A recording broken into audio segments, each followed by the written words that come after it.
Well, looks like they broke that promise. Hey, Virginia, this is Michael O'Connor with Dogwood.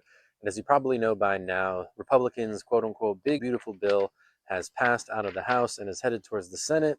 This bill would basically rob from the poor to help pay to enrich the most wealthiest people in America.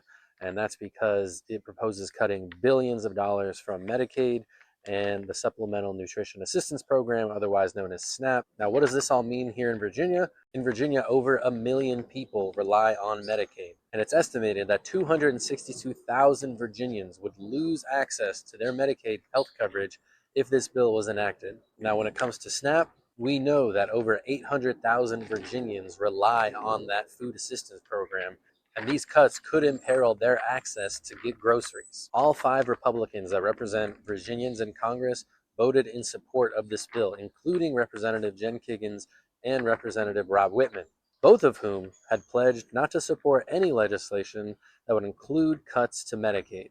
Well, looks like they broke that promise. Now, for months, Democrats, state advocates, and just everyday people have been sharing stories about how dangerous these cuts would be for their constituents and their families. We've heard from all kinds of people who depend on Medicaid for essential healthcare services. And so people are upset that Republicans are advancing this legislation that, again, is a massive transfer of wealth from the poorest Americans to the wealthiest Americans.